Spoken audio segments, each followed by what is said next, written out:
What's up, Hockey Town? Forrest, the streaky Wings have ended another streak, this one in a positive fashion. A really entertaining game against Buffalo. A thick wild card race as we stare down the final 15, 20 games of the season. We got a little bit to talk about. Let's break it down. Turn up your volume. Because you're about to listen to The Sick Podcast. Hockey Town Hangout. Brings it in, scores! Oh, his first NHL goal is a beauty! The sickest Detroit Red Wings podcast. It's gonna be sick. So, the Wings at the trade deadline trade Veleno for Craig Smith and Peter Mrazek. The day of the trade deadline, they have a game in Washington where it's just like so typical textbook Wings being unable to meet the moment, shrinking and just collapsing. And you and I, we both turned that game off. That's the first game I've turned off since the coaching change. And then you follow that up with, I guess, a better effort in Ottawa, like tons of shot volume, like how much of it was fluff and how much of it was grade A's is, up for interpretation. But we're unable to beat Linus Ullmark, an untimely power play goal against, scored by none other than Dylan Cousins, which I've found hilariously ironic. And you hear Todd McClellan talk. He had media availability before the game, the Buffalo game, and broke down the shooting percentages. And boy, did the shooting percentage swing in Detroit's favor in the 7-3 win against Buffalo. Forrest, your thoughts on the losing streak ending and what last night's game, the way it ended, the way it played out, how that can maybe springboard them forward. The streaky team, can they springboard forward one more time? I'm on the fence on this one. I'm not going to lie. My heart is telling me yes, but my brain is telling me no. They were the number one team from like the first we'll say 25 games that Todd McClellan was the coach, and they were 28th in the league before that. I don't think they were that bad. I don't think they were that good. I think they're somewhere in between, which, we're kind of seeing now them come back to earth. You mentioned classic Wings loss. Yeah, I would say the Utah, the Washington, and the Ottawa games, back to back to back, all looked like 5 years ago Wings games. Just didn't really have a shot, or kind of gave up a little early. Wasn't very impressed. Buffalo's one that we had to have. We absolutely had to have that. I mean, I'll be honest, if we lost to the Sabres, I would have said the season's like over, put a pin in it. There's no reason, like,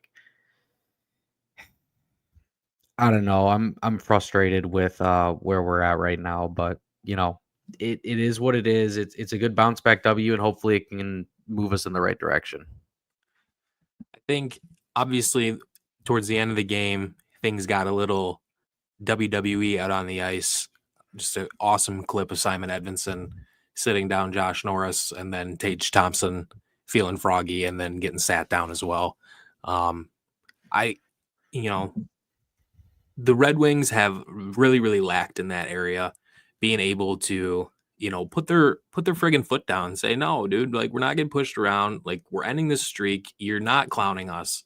Like, they held their ground last night. Like, Buffalo, like, they haven't been that great, but they were just coming off a win against Edmonton. Like, that's like, we talk about these moments that can maybe, springboard you forward. Obviously, Buffalo failed to meet that moment because of the way they played at the LCA the other night, but maybe a scheduled win in there. Obviously, the schedule for the Red Wings does not get any easier. On the road at Carolina next. Obviously, the Wings don't really play them well historically. You got Vegas twice. You got Washington, Colorado, Utah on the road, and then end the month at home with Ottawa and Boston. So it's a tough stretch and a tough ask, but I think the only silver lining is that Ottawa, maybe a little bit, they're kind of starting to grab it and run. I think they won again tonight. But I think the 8th seed is still very much wide open. I'm not saying I believe the Wings will get there. I think they can get there. I don't know if they will.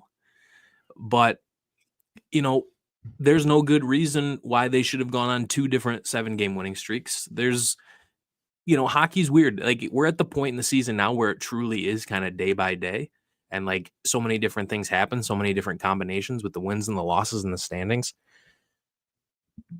I just like they're in it until they're not, in my opinion. And you and I have talked, and the fans on social media have talked about the roster and the roster and the roster and how it's just not sure if it's there, not sure if it ever was there.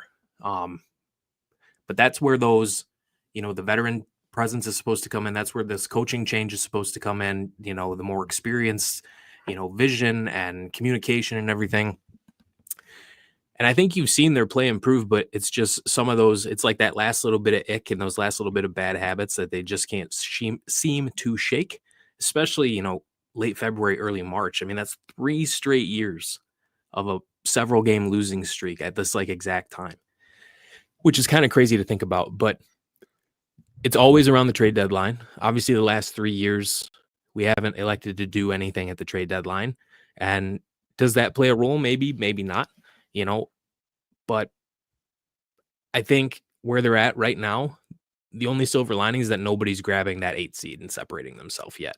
So I think there's like 4 or 5 teams in play for that one spot. So it really is day by day. I know the Wings got a little help. The Blue Jackets lost tonight and the Bruins lost tonight. So a little bit of help there. They're in it until they're not, in my opinion. So, but it's a tough schedule. They're definitely still in it. I mean, say we even just throw out everything that's happened now. Wings are not in the playoffs if the season were to end today.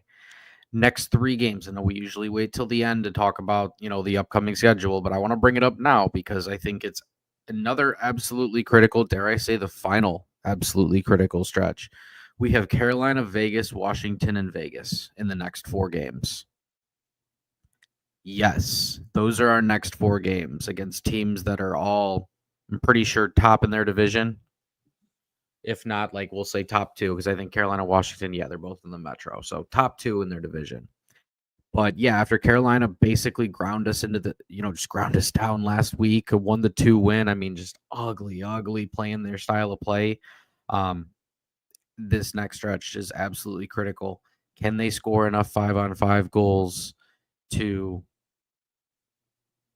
win the game, and can they get enough timely goaltending from the revolving door and net? We're gonna find out, and man, it's put up or shut up time. I know we've had the lows, we've had the highs, but the rubber's hitting the road right now, so we'll see. And not to mention either, like, I think the last 5 games of the year, 4 are on the road, and all the road games are back-to-backs, which is just an insanely piss poor job by whoever does the schedule with the NHL. But that's neither here nor there. You mentioned the goaltending. Peter Mrazek, his Red Wings reboot, so to speak, he talked about how, he enjoyed his time in Detroit. It was hard to leave, how he was excited, and it's a privilege to put the sweater back on. Tage Thompson scored the first one. He's got a heck of a shot. That puck was probably going 96 miles an hour. So, but I thought he settled in really nice. I thought he made a couple really key saves. There was one glove save. I think there was a turnover in the high slot, maybe in the third. It was still like a 1 or 2 goal game, and did kind of the old Mrazek glove flash that we remember from back in the day. And a couple guys went and, stick tapped him on the pillows. It's like stuff like that. So I don't know. We'll see what he does. I think he's going to start again in form tomorrow. I think someone tweeted that earlier. But really right now, like, I think Coach McClellan said it best, in his media availability the other day. We just need you to stop pucks. And if you play well enough, you're going to finish the game. Like, just keep it super, super simple. And, playing in Chicago the last 2.5 years, like Peter Mrazek has, like, I'm sure that's not great for morale. I'm sure it's not great for confidence and ego in a crease. And I'm sure it's very lonely in the Chicago crease as of late. But maybe bring them back to where everything started, where the dreams came to life. And maybe you can spark something with Peter Mrazek. Played some good playoff hockey for the Carolina Hurricanes not too long ago. And also, let's not forget, one of those last seasons that we made the playoffs before the streak ended, I'm pretty sure it was Peter Mrazek going on a heater the last second half of the year and almost single-handedly carrying us. So, Good point. I'm going to be honest. If there ever was a goalie out of the three that I wanted to carry, it would definitely be Peter Mrazek. And we've kind of been a little bit mum about Steve, and hey, what's Steve doing? That is a super, super underrated trade, I think, that we're going to see here. I mean, Mrazek, for him to come over and start one of his first couple games over, it goes to show how much they believe in him. And I think with him being a known commodity, and as you mentioned, being in Chicago where they really don't have anybody in front of him, I feel like it's just kind of a breath of fresh air for him, and it can allow him to just play to his abilities. And you mentioned the stick taps after he made the really good classic Mrazek save. You can see these guys, he's played with some of the people here. You can see the camaraderie between them. And I think the locker room's on good vibes right now. So, going back to your point from earlier, this team still has a chance. They're not out of it. They're, any of those 4 or 5 teams in the group there are a hot goaltender away from taking the 8th spot. I saw a tweet today. I forgot who tweeted it out, but it like compared where the Wings are at right now with like games remaining and percentage odds for playoffs. And if you like lined it up with the Tigers at like the same type of juncture, it's very, very similar. So could the Red Wings maybe harness a little bit of that Motown magic from the Tigers? We will see. There was something from Twitter the other day that mentioned Axel Sandin Pellikka coming over to North America when his playoffs are over. I don't know the timing of that. I don't know the structure of it, so I'm not going to pretend like I do. But your thoughts on Axel Sandin Pellikka potentially making his NHL debut with the Detroit Red Wings this season? Well, first off, don't let the Wings get hot. But I saw that what you're talking about as well. I'm pretty sure it was like an interview with ASP's agent. They're starting the SHL playoffs right now. So it sounds like, depending on how far they go, it could take a week, could be, a month or more. I remember like Raymond coming over, Insider coming over. So I think they'll probably have about that 9-game mark by the time that ASP's coming over. And I'll be honest, I think I don't know that he's ready. I would rather, the ice difference, there being a lot less room, you have to make decisions a lot faster. The average player is not going to come over and jump in right away. So I'm willing to give him a little bit of grace and say, hey, give him the 9-game AHL stint, get him used to the ice, but give him an opportunity to make the team out of camp next year. I think that's a little more realistic. Give him another year or another summer to build up the muscle, because he's only 19. There's not a lot of 19-year-olds that play in the NHL. It's really only the best of the best, and ASP is a little bit on the smaller side. So I just worry a little bit about that, but his edges and stuff, his game, he's the kind of game breaker that we're missing currently. And, I don't want to excite everybody too much, but he reminds me a lot of Cale Makar, and especially watching him and the World Juniors and stuff like that. This guy's going to be absolute electricity, and I'm really excited for him. I think just, even if he doesn't play this season. Yeah, I think I'm with you. Like, even if he just comes over and gets some pro games in Grand Rapids, I think that's a good thing.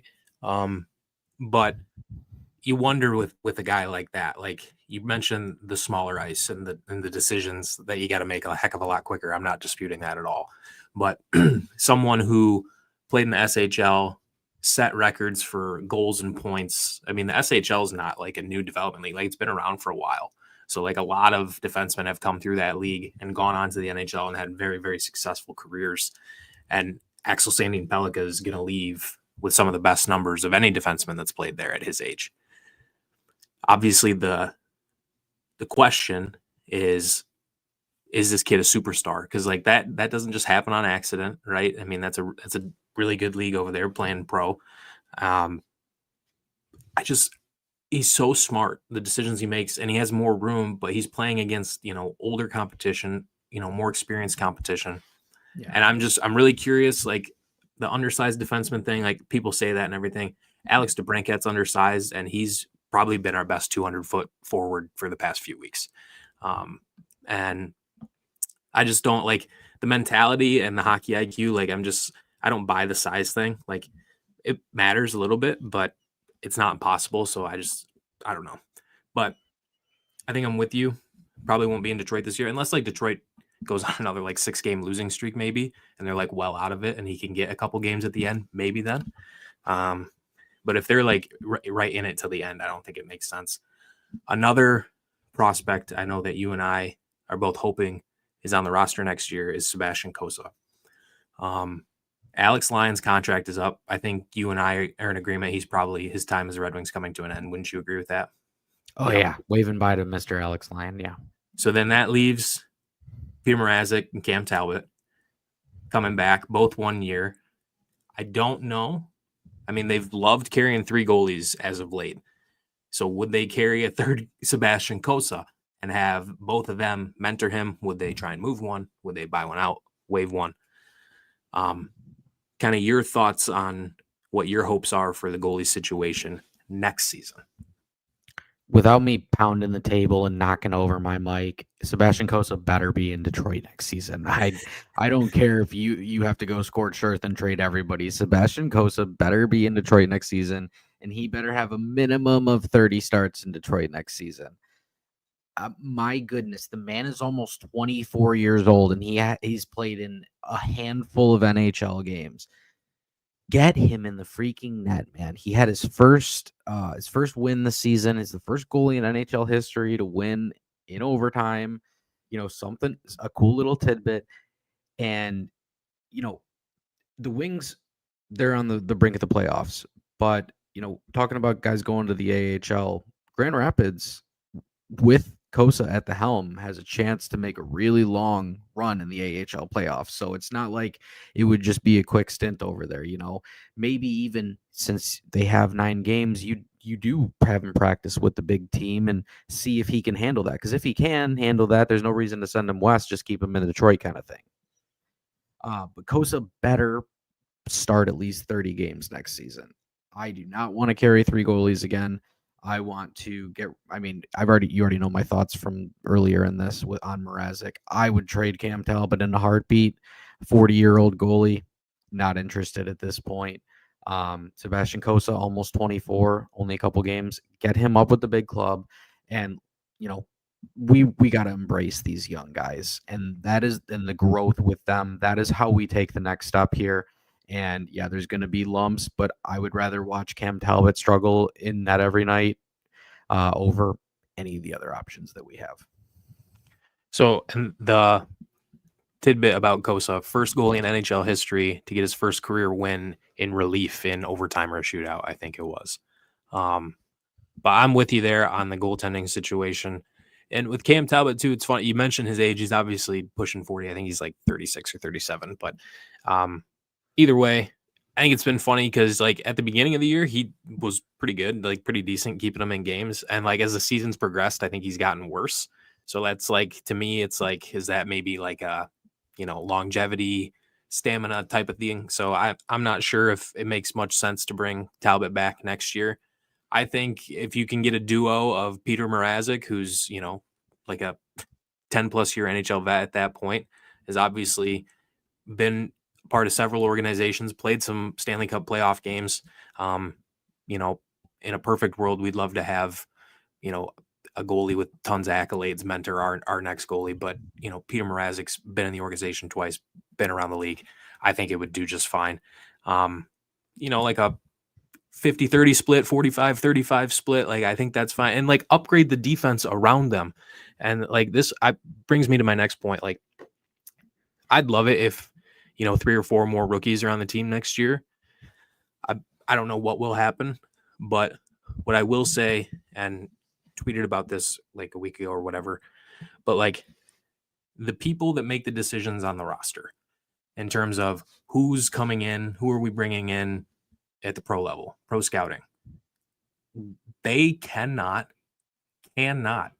afford to mess up another wave of supporting cast depth players.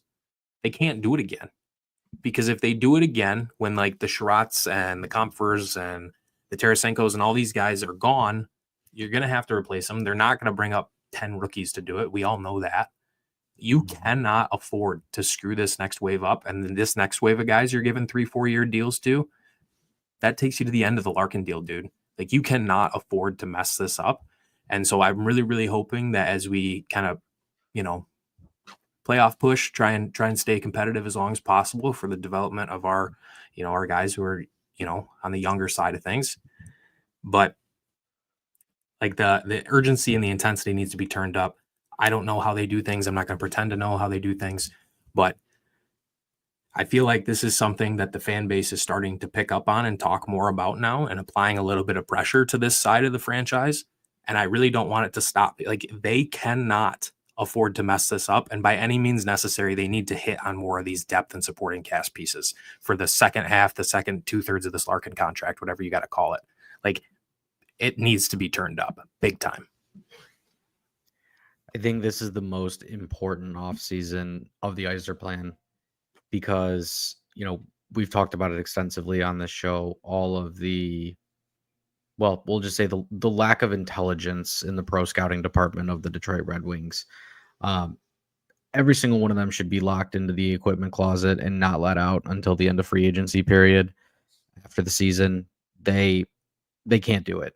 And for them to be hamstrung by 3 to 4 year contracts, it's just not possible, because the way they've set up a lot of these contracts is for all of them to expire after next season. That's when a lot of the money is really off the books. The cap sheet's really clean, and they can go and they can make a run at a free agent piece, someone that is actually a difference maker, top dollar, to put this team over the edge. But how you get there is you have internal growth, and you don't throw money at Band-Aids.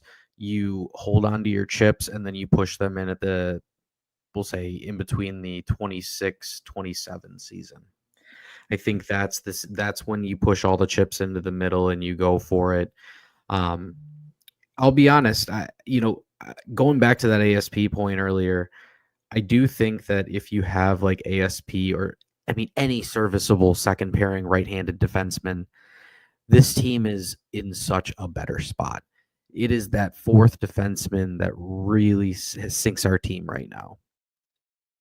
And like even Ben Sherrod on the top pairing, that's not ideal, but he's been serviceable. The top pairing, I don't have any issues with it. It's that second pairing that, whoever's with Edvinsson, Johansson, I don't think he's the answer. We got to throw some money. If there was anything that I would want to throw money at or a position, it would be a right-handed defenseman if ASP's not quite there. But and it's funny too, because like Johansson, I think has progressed pretty nicely this year, and I wouldn't mind an Albert Johansson on my third D pair. On the third pairing, he's a great third pairing defenseman, and he would be awesome in that role. But in the second, he's not a second pairing defenseman. And he has really good games where he looks fine on the second pair, but there's also some games where it's like, oh man, he's struggling to keep up, struggling to read everything right. So, but again, he's first pro season, I'm sure it'll only get better. Maybe his ceiling's a little bit higher than we think. We're willing to take the growing pains. Regardless, I would rather see him back there than Jeff Petrie. And yeah. What do you think about the idea of the Red Wings throwing a little money at Brad Marchand? Yeah, at the end of the day, we need guys that have talent. As much as I hate him and as much as so many Wings fans hate him, we need to bring in guys that are talented. Like, our top line does most of the heavy lifting for us. We need some people that can, score on the second line, like at a consistent pace. As much as I love DeBrincat, he's very streaky. Even Kane as well. Like the Buffalo game, all over the ice, putting up, numbers. But before that, they had gone missing for a couple days. So, I wouldn't be opposed to it for the right number. He's definitely not getting more money than Larkin.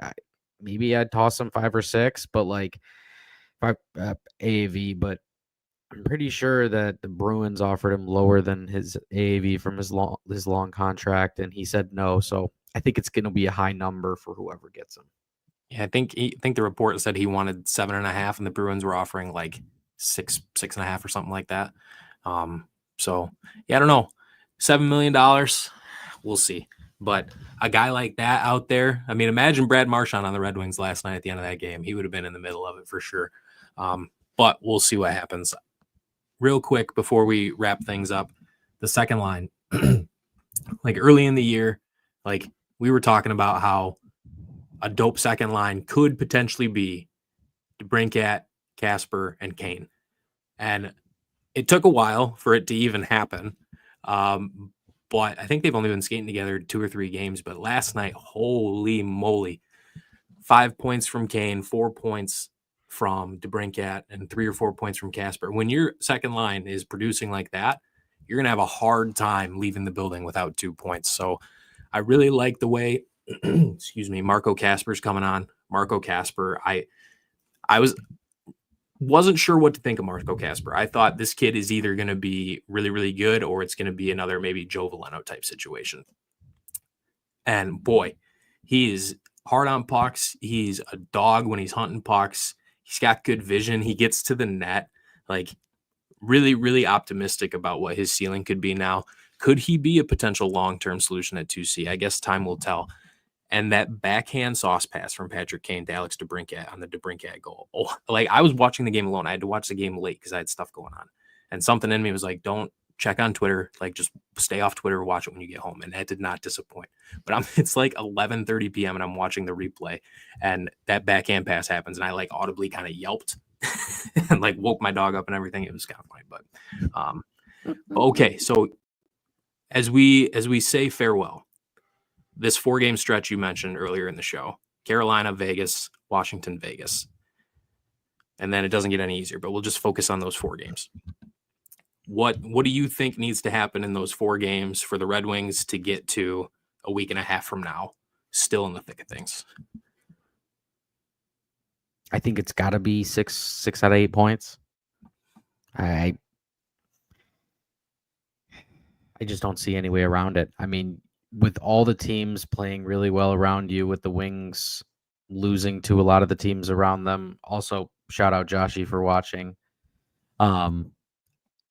With them losing key games here recently, every game's a must win at this point. I think 6 out of 8. And honestly, I think they have to basically win at that pace from here on out in order for them to jump teams. I just really do.